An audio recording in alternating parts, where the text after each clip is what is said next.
یقیناً اللہ تعالیٰ سحری کھانے والوں پر رحمت نازل فرماتا ہے، اور جو سنت پر عمل کرے وہ محبت رسول صلی اللہ علیہ وآلہ وسلم کا حق ادا کرتا ہے۔ بسم اللہ الرحمن الرحیم۔ آج کی حدیث مبارک سحری کھانے کی فضیلت۔ مسند احمد حدیث نمبر 11086۔ حضرت ابو سعید سعد خدری رضی اللہ تعالیٰ عنہ سے روایت ہے کہ حضور نبی اکرم صلی اللہ علیہ وآلہ وسلم نے فرمایا، یعنی سحری کھانا باعث برکت ہے، لہٰذا اس سے ہرگز نہ چھوڑو، چاہے ایک گھونٹ پانی ہی کیوں نہ پی لو۔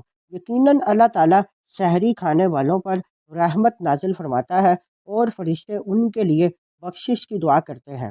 سحری کھانا مستحب ہے کہ اس میں اللہ کی دعوت کو قبول کرنا اور اس کی نعمت کا شکر ادا کرنا ہے۔ طبی طور پر بھی سحری کھانا مفید ہے، ورنہ جسمانی کمزوری کی وجہ سے روزہ پورا کرنے میں مشقت کا سامنا ہو سکتا ہے۔ حضرت ابو سعید سعد خدری رضی اللہ تعالیٰ عنہ روایت کرتے ہیں کہ رسول اکرم صلی اللہ علیہ وآلہ وسلم نے فرمایا، یعنی سحری کھانا برکت ہے، اس سے ہرگز نہ چھوڑو، اگرچہ تم میں سے کوئی ایک گھونٹ پانی ہی کیوں نہ پی لے۔ بے شک اللہ تعالیٰ اور اس کے فرشتے سحری کرنے والوں پر رحمت بھیجتے ہیں۔ یہ کتنی بڑی سعادت ہے کہ ایک سادہ سا عمل، چند لقمے کھا لینا یا ایک گھونٹ پانی پی لینا، انسان کو اللہ کی رحمت اور فرشتوں کی دعاؤں کا مستحق بنا دیتا ہے۔ سحری صرف کھانا نہیں، یہ اطاعت ہے، یہ اللہ کی دعوت قبول کرنا ہے، یہ شکر نعمت ہے۔ جو شخص سحری کرتا ہے وہ دراصل اعلان کرتا ہے کہ یا اللہ، میں تیرے حکم پر روزہ رکھنے کے لیے تیار ہوں۔ سحری کی برکت کئی پہلوؤں سے ہے۔ نمبر 1، روحانی برکت۔ سحری کے وقت آسمان دنیا پر خاص رحمتیں نازل ہوتی ہیں۔ یہ دعا کی قبولیت کا وقت ہے۔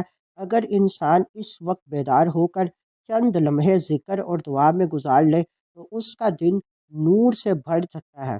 نمبر 2، اطاعت اور سنت کی پیروی۔ سحری کرنا مستحب ہے، اور اس میں رسول اللہ صلی اللہ علیہ وآلہ وسلم کی سنت پر عمل ہے، اور جو سنت پر عمل کرے وہ محبت رسول صلی اللہ علیہ وآلہ وسلم کا حق ادا کرتا ہے۔ نمبر 3، جسمانی فائدہ۔ طبعی اعتبار سے بھی سحری بہت مفید ہے۔ اگر سحری نہ کی جائے تو کمزوری، چکر اور تھکن کا سامنا ہو سکتا ہے۔ سحری جسم کو توانائی دیتی ہے اور روزہ آسان بناتی ہے۔ یاد رکھیے، شیطان چاہتا ہے کہ انسان سحری چھوڑ دے تاکہ وہ کمزور ہو جائے، سستی کرے اور عبادت میں پیچھے رہ جائے، لیکن مومن سحری کے ذریعے اپنے دن کا آغاز برکت سے کرتا ہے۔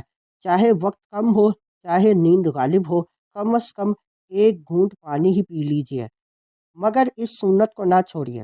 آئیے نیت کریں کہ ہم سحری کو معمول بنائیں گے، اس وقت کو دعا اور استغفار سے آباد کریں گے اور اللہ کی رحمتوں کو سمیٹنے کی کوشش کریں گے۔ اللہ تعالیٰ ہمیں سحری کی برکتیں نصیب فرمائے، ہماری عبادات قبول فرمائے اور ہمیں اپنی خاص رحمتوں کا مستحق بنائے۔ آمین۔